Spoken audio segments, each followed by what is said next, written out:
여러분들에게 묻고 싶은 게 있는데 교회 다니는 분들은 다 아는 이야기인데 여리고성 이야기 아시죠?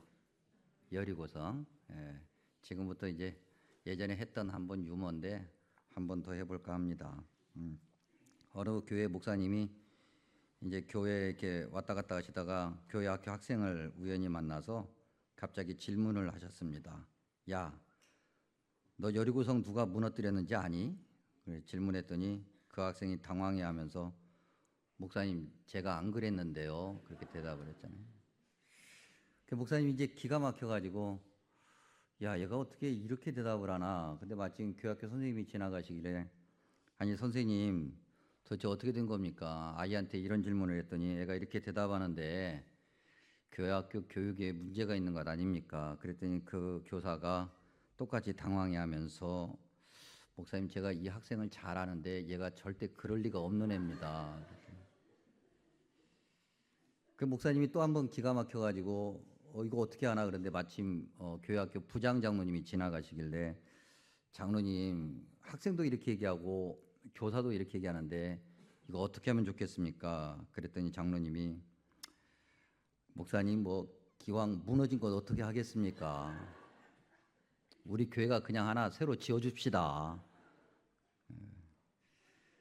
이제 여기서 이제 끝났는데 세월이 이제 한참 지나간 겁니다. 이런 일이 있고 난 다음에 교회에 이런 일이 있었대라고 이제 세월이 오랫동안 지나가면서 교회 안에 성도들이 이 이야기를 놓고 이제 서로 회자하고 그렇게 얘기를 했죠. 그리고 한참 세월이 한 100년, 200년 지나가고 난 다음에 이런 결론이 그 교회 안에 이제 생겼고 굳어졌는데 그때 그 목사님은 학생이 하지도 않은 것을 했다고 그렇게 말했다. 너무나도 억울한 그 학생은 그것 때문에 교회에 안 나왔다.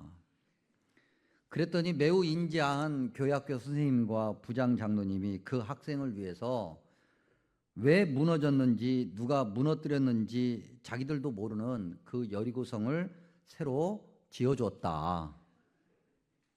바로 이것이 성경에서 말하는 여리고성 이야기의 전말이다. 여러분 맞습니까? 여리고성 이야기 전말이 이거 맞아요? 맞아요, 틀려요? 정확하게 해요. 맞아요, 틀려요? 맞습니다. 성경에 그렇게 기록되어 있어요. 맞아요, 틀려요? 맞다니까요. 맞습니다. 성경에 기록되어 있는 여리고성 이야기는 바로 그런 내용으로 이루어져 있어요. 맞죠? 벌써 대답이 많이 줄었네. 틀리죠. 근데 그렇다고 아주 오랫동안 그 다음에 세월이 오래 가도록 그렇다고 계속 이야기하면 사람들이 그런 줄 알아요. 그리고 성경을 찾아서 다시 읽고 묵상하고 아니라고 말하지 않고 누군가가 그렇게 해서 아니라고 말하면은 네 뭣도 모르는 것이 그렇게 얘기한다고 또 혼내. 그래서 말을 아예 못하게 하고 여리고성은 그렇게 해서 무너졌고 다시 지어진 거야라고 그게 성경에 기록되어 있는 여리고성 내용이라고 사람들이 확신을 한다는 거죠. 우리가 지금 10장 읽었는데 이 이야기는 9장에서부터 이어지는 그래서 끊어지지 않는 이야기거든요. 9장 1절 이하를 우리가 지난주에 말씀 나누면서 이러한 같은 맥락의 내용을 우리가 한번 나누었었습니다. 우리가 다시 한번 확인해 보면 예수님께서 제자들과 함께 길을 가시는데 날 때부터 앞을 못 본 성경의 맹인, 시각장애인 그 맹인을 보고 제자들이 예수님께 묻죠. 예수님 이 사람이 날 때부터 맹인으로 태어난 건데 그것은 자기의 죄 때문입니까? 자기의 부모의 죄 때문입니까? 이건 전제가 있는 거잖아요. 사실은 자기의 죄 때문에 그건 말이 안 되는 거예요. 왜냐하면 날 때부터 앞을 못 본 사람이 무슨 죄를 지어서 앞을 못 볼 수 있겠어요. 그러니 그 말인즉슨 부모가 뭔가 죄를 지어서 그 죄의 저주의 결과로 그 자식이 태어날 때부터 앞을 못 보게 됐다는 그런 전제가 있는 거잖아요. 그게 율법이고 그게 성경적이고 그것이 옳은 거라고 제자들이 확신하고 있었다는 거죠. 왜요? 그렇게 배워왔으니까. 누군가가 그렇게 가르쳐 왔으니까. 그렇다고 계속 아주 오랜 시간 동안 말해왔으니까. 누군가가 성경을 잘못 읽었고 잘못 이해했고 잘못 가르치고 잘못 전해준 결과가 얼마나 엉뚱하고 엉뚱할 뿐만 아니라 얼마나 무서운 결과를 만들어낼 수 있는가를 우리가 9장을 통해서 보았던 거죠. 그리고 10장에 이르는데 우리가 읽은 말씀 8절에 보니까 절도요 강도다 그랬어요. 그러니까 그렇게 성경을 잘못 읽고 잘못 가르치고 그렇게 잘못 명하고 훈계하듯이 적용하고 명령한 그들이 바로 절도고 강도라는 거예요. 도둑놈이고 강도라는 거죠. 이런 자들을 요한복음에서는 통틀어서 유대인들이다 그렇게 말하는 거죠. 지도자들 말입니다. 대제사장들, 바리새인들, 율법학자, 바꿔 얘기하면 서기관들, 그리고 그들과 함께하는 모든 그런 사람들이 절도고 강도다. 여러분 한번 1절 한번 보시겠습니까? 10장 1절에 10장 1절 이렇게 기록하고 있습니다. 내가 진실로 진실로 너희에게 이르노니 문을 통하여 양의 우리에 들어가지 아니하고 다른 데로 넘어가는 자는 절도요 강도다.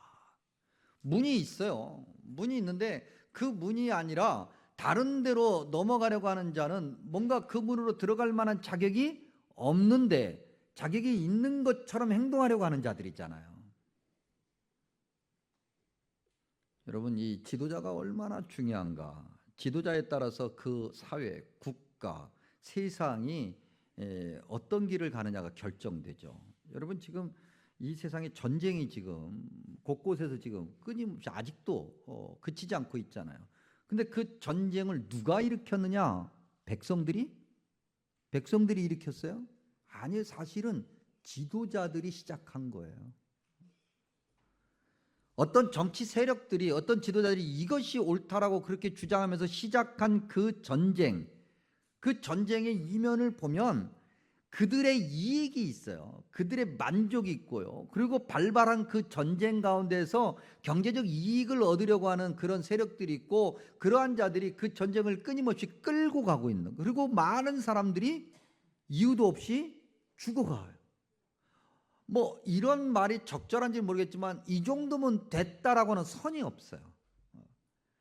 그래 뭐 이런저런 이유 때문에 전쟁이 생길 수도 있다고 하는데 그 전쟁이 이 정도면 되지 않았어 라고 하는 그 선이 없는 거예요. 그냥 그 어떤 누군가의 그 만족이 완전히 채워질 때까지 끊임없이 밀고 가는 거죠. 그러한 자들을 절도요 강도다. 하나님 말씀을 제대로 알지 못한데 그것이 마치 진리인 것이냐 끊임없이 강조하고 가르치려고 하는 그러한 자들이 만드는 것을 10절은 죽이고 멸망하는 것이다 이렇게 얘기해요. 여러분 우리가 6장 말씀을 나눌 때 6장 63절에 영과 육에 관해서 얘기를 했는데 영은 살리는 것이고 육은 무익한 것이다 그랬어요. 죽이고 멸망시키는 것, 이건 살리는 것과 반대니까 영적인 것이 아닌 것이고, 그러면 당연히 육적인 거고, 하나님 말씀을 알고 있고 하나님 말씀이라고 이야기하고 있고 이것이 하나님의 영광이라고 말하는 그 어떤 누군가가 영적인 일을, 당연히 하나님의 말씀이니까 영적인 일을 해야 되는데 육적인 일을 하고 있다는 거야. 앞뒤가 안 맞잖아요. 그야말로 무익한 결과, 살리기보다는 죽이는 결과를 만들면서도 그것이 하나님의 뜻이라고 말하는 그러한 가르침. 맹인의 눈을 뜨게 하기보다는, 맹인에게 눈이 되어주기보다는, 최소한 맹인의 아픔과 그 삶의 자리를 보듬어 안으려고 하기보다는 오히려 맹인을 저주하고 그것이 당연한 거고 그것이 성경적이라고 그렇게 가르치는 그들을 12절에서는 삭군이다 이렇게 얘기하죠. 우리말에도 뭐 꾼자 붙어서는 대부분 긍정적이지, 긍정적이지 않고 대부분 부정적이죠. 뭐 우리가 얘기하잖아요. 뭐 무슨 뭐 노름꾼 뭐 그러잖아요. 야, 이거 완전 꾼이네라고 할 때 그 꾼은 절대 긍정적이지 않죠. 부정적이거나 조롱할 때 쓰는 단어잖아요. 사꾼이 되는 거예요. 12절은 계속해서 설명하기를 이리가 오면 자기 목숨을 건지려고 양을 두고 도망하는 자들이다. 양을 버린다. 자기의 이익, 자기의 만족에만 집중하고 자기의 소리를 높이는 데만 집중하는 것. 그러한 것이 다 절도요, 강도고 사꾼이고 한마디로 얘기하면 그러한 믿음은 올바른 믿음이 아니고, 그러면 성경에서 이 절도요, 강도와 반대되는 그 믿음을 이야기하고 있는데 그 믿음은 누구를 통해서 확인할 수 있는가? 예수님이시죠. 예수님을 통해서 올바른 믿음이 무엇인가를 이제 확인하게 되는데, 그러면 예수님은 누구신가? 그들에 비해서 7절에 보니까 양의 문이다 그랬습니다. 양의 문. 그리고 9절에 누구든지 그 문으로 들어가면 구원을 얻고 들어가고 나오면, 그러니까 들어가고 나온다는 건 뭡니까? 양을 지금 비유로 하고 있는 거니까 아침에 양이 나가고 그 다음에 저녁에 들어오고 이런 거를 얘기거든요. 그러니까 일상이죠, 일상. 매일매일의 삶에서 주님을 통하면 매일매일의 삶에서 꼴, 풀, 먹거리죠. 먹거리를 얻는다. 그것도 10절에 보면 더 풍성한 먹거리. 그러니까 예수님이 양의 문이고 예수님을 통하면 그러한 믿음을 가지고 있으면 삶이 풍성해진다는 거예요. 먹고 사는 문제가 해결이 되고 삶이 풍성해진다고 하는 거죠. 맞아요? 여러분, 교회 다니면 삶에 먹고 사는 문제가 해결이 돼요? 이렇게 믿음에 자신이 없어서 이거. 네. 예수님 말씀대로 예수님을 통하면 삶의 문제가 해결되고 먹고 사는 문제가 해결이 돼요, 안 돼요? 마음 같아서는 여기 앉아 계신 분들 한 명 한 명 딱 불러가지고 얘기하고 싶은데 지금 유치한 예인데 또 저와 여러분이 지금 이렇게 다 이렇게 서 있어요. 근데 누군가가 저와 여러분 앞에다가 1,000원짜리, 10,000원짜리, 50,000원짜리를 수만 장을 확 뿌려. 그러면 어떻게 하시겠어요? 예? 예? 뭐라고요? 박미선 지사님 얘기해 보세요. 아, 누가 먼저 줬나 보고 있다가 정답. 그 사실 우리 모두 똑같은 마음이겠죠. 나 빼고 우리 모두 똑같은 마음. 그렇죠? 예, 누군가가. 근데 제가 이렇게 서 있다가 재채기를 애취하면서 제가 몸을 확 굽혔어. 그러면 어떻게 해요? 그 다음 순간, 그 순간 우르르 나가겠지. 우르르. 제가 나간 것도 아니야. 그냥 재채기하다가 그냥 애취하면서 몸을 숙였는데 집사님 말대로 눈치만 보고 있는데 목사님이 나간단 말이지. 야, 다른 사람도 아니고 목사님이 나갔다. 그러니 우리는 목사님을 따라간 것뿐이야. 막 나가죠. 자, 나갔어. 1,000원짜리, 10,000원짜리, 50,000원짜리가 있어요.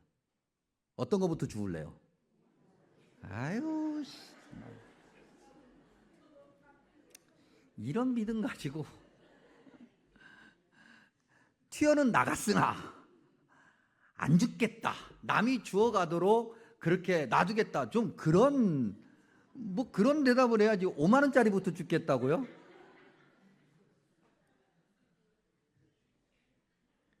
그래서 안 되는 거예요. 교회 다니는 분들부터가 그러니 교회 밖에 있는 사람들은 오죽하겠냐고요. 오직 예수님께만 왔다 갔다 하면 돼. 예수님만 통하면 되는 거예요. 그런데 세상에 많은 이익이 있어서 그 지독한 탐욕과 이기심에서 자유롭지를 못해. 그래서 처음에는 아닌 것처럼 눈치만 보고 있는 거죠. 그야말로. 그러다가 누군가가 시작하면은 나도 질 수 없다는 거죠. 하다못해 1,000원짜리도 주어야 되고 누군가하고 경쟁이 붙으면 그를 밀어내서라도 내가 한 장이라도 더 주어 와야 되는 거예요. 그래서 안 되는 거예요. 그래서 여러분, 우리는 출애굽 이야기에 만나 이야기를 잘 알고 있어요. 주님께서 분명히 말씀하셨거든요. 야, 하루 먹을 만큼만 걷어야 돼. 이틀 3일 거 걷어봐야 다 썩는다.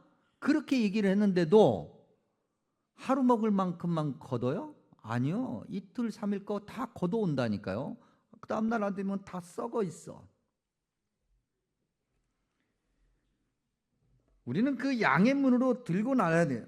그러면 모두가 다 함께 그렇게 먹고 사는데도 어려움이 없고 다 함께 기뻐하고 감사하고 그럴 수 있어. 그런데 절대로 그러지 않아요, 사람들은. 절대로 안 그래, 절대로. 왜요? 성심교회 교인들도 5만 원짜리부터 죽겠다는데 누가 그러겠냐고, 누가. 절대로 안 그래요. 그래서 안 되는 거예요. 그래서 하나님의 은혜와 능력을 못 보는 거예요. 그래, 우리는 그래 믿음을 가지니까 우리는 절대 그러면 안 되죠. 안 했어. 끝까지 믿음을 지켜야 되고 안 했어. 그랬더니 내 삶이 너무 궁핍하고 힘들어지고 남은 너무 잘 살게 되고 너무 잘 나가게 돼. 그래서 어느 순간 어느 지점에 오면 더 이상은 안 되겠다. 나도 다음부터는 5만 원짜리부터 악착같이 주어야 되겠다라고 하는 지점이 와요. 근데 주님은 말씀하시죠. 내가 양의 문이야. 나를 통하면 너희들이 꼴을 얻을 수 있고 더 풍성하게 얻을 수 있어. 주님은 애타게 말씀하시는 거예요. 그러니 나를 통하는 그런 믿음을 가져. 그 다음에 11절에 보니까 주님께서 뭐라고 말씀하시냐면 선한 목자다 그랬어요. 성경에서 얘기하는 선한 목자, 결국 주님을 이야기하는 건데, 그거 주님과 같은 그 믿음을 가지는 건데, 선한 목자의 가장 중요한 특징이 뭘까? 11절 그 선한 목자라고 이야기하면서 곧바로 뭐라고 말씀하시냐면 나는 양들을 위하여 목숨을 버린다 그랬어요. 여러분, 이 버린다라고 하는 것이 이 18절 안까지 3번 더 나와요. 그리고 오늘 11절, 방금 본 11절, 그 다음에 15, 17, 18절에 그러니까 모두 4번이나 나오는 거거든요. 그 버리고 또 버리고 또 버리는 거예요. 남는 거 하나도 없는 거죠. 근데 버리는 것이 뭐냐? 우리가 애써 모아놓은 돈 그런 게 아니고 목숨을 버리래. 목숨이 몇 개가 있는 게 아니잖아요. 목숨은 다 하나밖에 없는데 그 하나밖에 없는 목숨을 버리고 또 버리고 또 버리라는 거죠. 4번이나 강조하고 있어요. 그건 뭘 얘기하는 거예요, 여러분? 그 정도로 주님은 우리를 위해서 모든 것을 버리셨으니, 그러니 우리를 향해서 말씀하신 거, 너희들도 그렇게 해라. 여러분, 이런 말씀 나올 때마다 다시 한번 확인하는 것은 우리는 항상 우리의 믿음의 그 기준을 그어놔요. 왜 그걸 그어놓는지 모르겠어요. 뭐 일주일에 한 번 난 이렇게 이렇게 나는 신앙생활 이렇게 나는 믿음이 약해서 이렇게 뭔가가 하여튼 뭔가를 만들어서 우리의 믿음의 그 뭔가를 그어놔 항상. 그리고 우리가 이렇게 딱 선을 그어놓고 울타리를 만들어놓고 그 안에 있으면서 그러면 믿음 생활 나름대로 하고 있다고 착각해요. 5만 원짜리부터 죽겠다고 얘기 안 하면서 5만 원짜리부터 죽겠다고 얘기하면서 우리는 예수님 잘 믿고 천국 가겠다고 얘기해요. 갈 수 있을까 몰라 나는. 주님이 결정하시는 거지만 성경에서 성경 어디를 둘러봐도 야 그래 그 정도 해. 믿음 생활 그 정도면 잘했어 훌륭해. 적당히 해 돼. 그 정도면 넌 이렇게 이야기한 곳이 한 곳도 없어요. 목숨을 버리래잖아. 목숨을. 무슨 돈 버리는 것도 아니고 목숨을 버리라는데 우리는 절대로 안 그래요. 그러면서 천국은 꼭 가고 싶어. 뭔가가 주님이 원하시는 대로 해야 천국 가는데. 선한 목자의 가장 중요한 특징, 그 1번으로 등장한 것이 목숨을 버리는 거예요. 그리고 여러분 10장 3절 한번 보시겠습니까? 10장 3절에 문지기는 그를 위하여 문을 열고 양은 그의 음성을 듣나니 그가 자기 양의 이름을 각각 불러 인도하여 낸다 그랬어요. 이름을 부르는 선한 목자는 우리의 이름을 불러줘요. 여러분, 누군가가 우리의 이름을 부르면 기분이 나빠요, 좋아요? 상황에 따라서 나쁠 수도 있긴 있어. 근데 대부분은 이름을 부르면 기분이 좋죠. 딱 맞는데 이름을 불러 이거보다는 누구씨, 누구야 이렇게 부르면 얼마나 좋아요. 그렇죠, 여러분? 저는 목회 이제 처음 목사로서 처음 시작할 때 그때 제가 모셨던 원로 목사님, 그 원로 목사님이 얼마나 대단하신 분이냐면 교인들 그 1000명 교인, 그다음에 그 1000명 교인의 그 자녀들, 그 자녀의 자녀들까지 이름을 다 알고 계세요.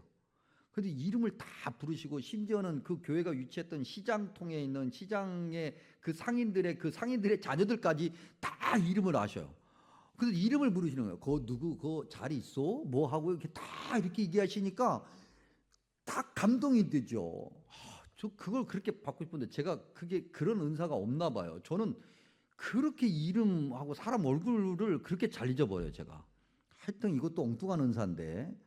그 게다가 요즘에는 이름도 유행이 있나 봐요. 요즘에 이렇게 태어나는 아이들 보면 이름이 다 비슷비슷해가지고 도대체가 이제는 헷갈려 죽겠어요. 그래서 때때로 이름을 잘 못 부를 때가 있어.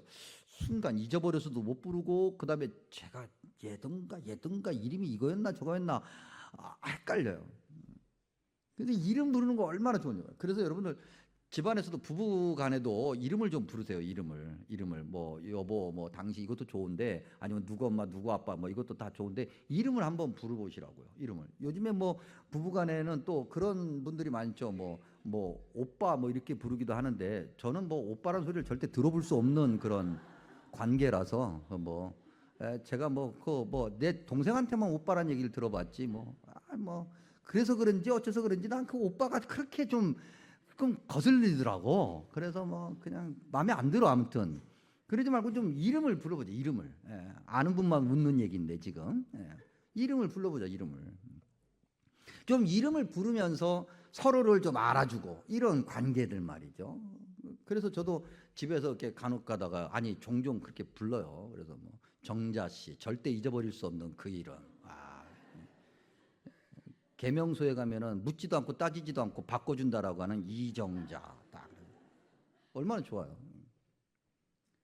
근데 그렇게 사람과 사람 사이에 불러도 너무 친근감이 있고 사랑을 나누고 그렇게 은혜가 되고 기쁨이 되고 감사가 되는 그 이름을 주님이 부르신다. 얼마나 행복합니까, 여러분? 주님께서 우리를 부르시는 거예요. 사실은 양을 우리 밖으로 내놓을 때 이름 부르면서 내놓을 필요가 뭐 있겠어요. 들어올 때 이미 확인했던 건데, 그러니까 문 열고 나가라 그러면 되는 건데, 주님이 그러지 않고 하나하나 다 간밤에 별일 없었냐? 야, 그래 내가 너 안다. 이렇게 이름을 다 부르신다는 거죠. 차별 없는 사랑, 누구에게나 열려있는 사랑. 9절에 기록된 것처럼 누구든지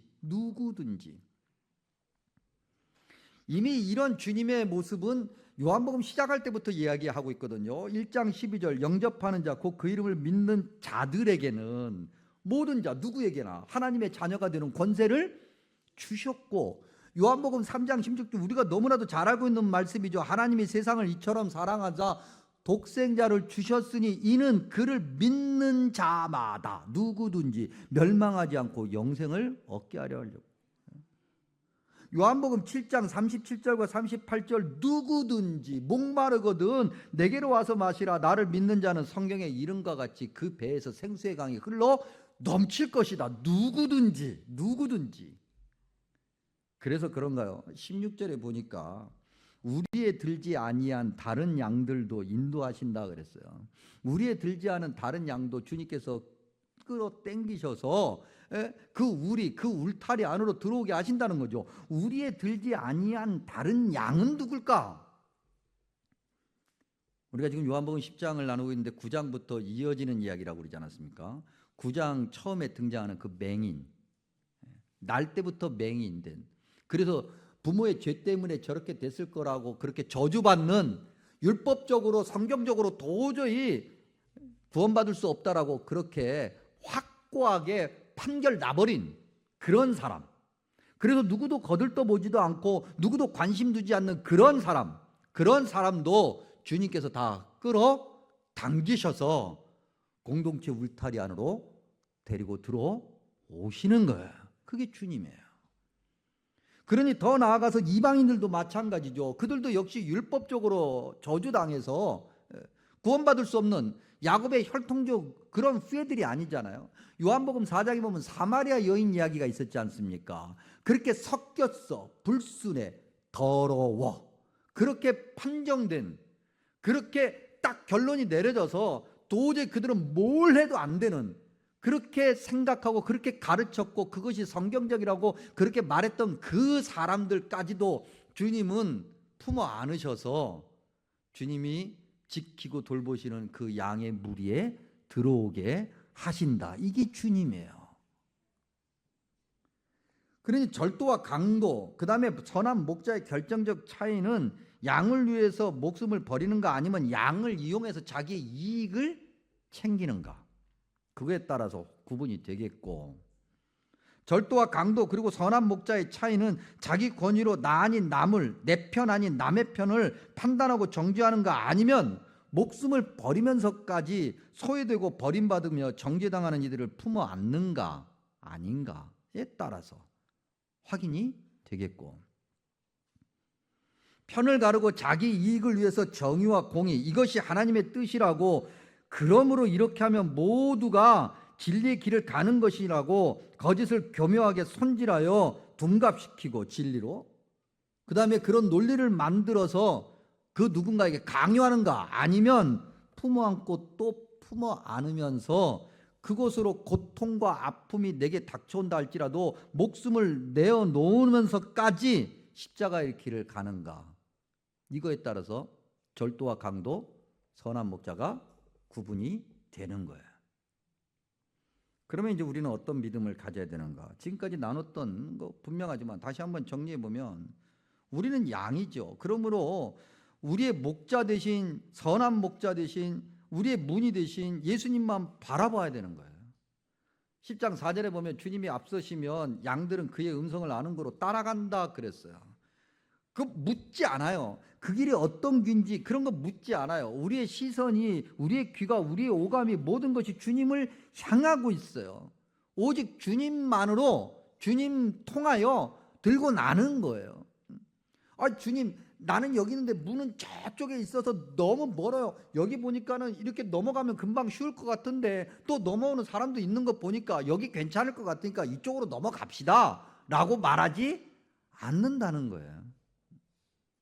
지금 내 눈에는 이것이 당장 좋아 보이고 이것이 옳은 것 같고 이것이 심지어는 성경적인 것 같지만 사실 그걸 묻지 않아요. 그걸 따지지 않아요. 주님께서 야, 저기 멀리 있지만 저기로 꼭 가야 돼. 그러면 그냥 가는 거야. 그러한 믿음의 끝자리가, 결론은 수차례 주님이 반복하신 말씀, 목숨을 버리는, 뭐 자기 정의, 자기 뭐 주장, 이것을 위해서 목숨을 거는 것이 아니라 주님의 뜻을 위해, 주님의 나라를 위해, 주님 영광을 위해 죽을 힘을 다하여 순종하는 그 믿음의 끝자리, 죽음의 자리. 여러분 걱정하지 마십시오. 성경 보니까 뭐 우와 이렇게 하면 죽는데, 우와 이거 어떻게 예수님을 믿어야 돼 말아야 돼. 여러분 2025년 이 대한민국 서울 땅에서 이런 믿음 가지고 산다고 그래서 안 죽어요. 걱정하지 마시고 죽을 각오로 예수님만 바라보면서 그런 믿음 생활을 해야죠. 정말 그렇게 살면, 죽을 각오도 안 했는데 그렇게 살아야지 하는 순간 죽는 그러한 정말 너무나도 어려운 믿음의 현장이 이 지구촌 곳곳에 아직도 널려 있잖아요. 대표적으로 우리 북한에만 가도 지하교회에서 아직도 숨죽이면서 이 자유의 그날을 기다리는 우리 북한 동포들이 있고 말이죠. 이제 곧 끝날게요. 그 핸드폰 따르릉 거리니까 곧 끝나려고 합니다. 내가 너무 흥분했나 봐. 그러니까 이렇게 잠잠하라고 지금. 요한복음 14장, 이제 우리가 말씀 나누다 보면 이게 같은 내용인데 다른 말로 표현하는데, 요한복음 14장 6절. 한번 벌써 찾으시네. 그럼 뭐 찾는 김에 우리 다 같이 한번 찾아보죠. 그리고 우리 다 같이 한 목소리로 14장 6절을 읽고 말씀을 마치고자 합니다. 우리 다 같이 한번 읽어볼까요? 예수께서 이르시되 내가 곧 길이요 진리요 생명이니 나로 말미암지 않고는 아버지께로 올 자가 없느니라. 아멘. 기도하겠습니다. 좋으신 아버지 하나님, 사순절을 보내면서 주님의 말씀을 다시 듣습니다. 주님, 우리가 정말 주님이 원하시는 믿음을 가지고 그렇게 살아가고 있는지, 주님 말씀으로 우리의 믿음의 자리를 점검합니다. 주님이 원하시는 그러한 믿음 가지게 하여 주옵소서. 주님만을 바라보게 하시고 선한 목자이신 주님만을 따라가는 그러한 올바른 믿음 가지고 살게 하여 주옵소서. 세상은 너무나도 혼란스럽고 너무나도 자기의 소리만 외쳐댑니다. 그럴 때 아버지 하나님, 우리의 올바른 믿음이 목숨을 버리면서까지 우리를 사랑하신 그 주님을 따르는 그 믿음이 세상에 위로되게 하시고 세상에 소망되게 하여 주시옵소서. 예수님의 이름으로 간절히 기도하옵나이다. 아멘.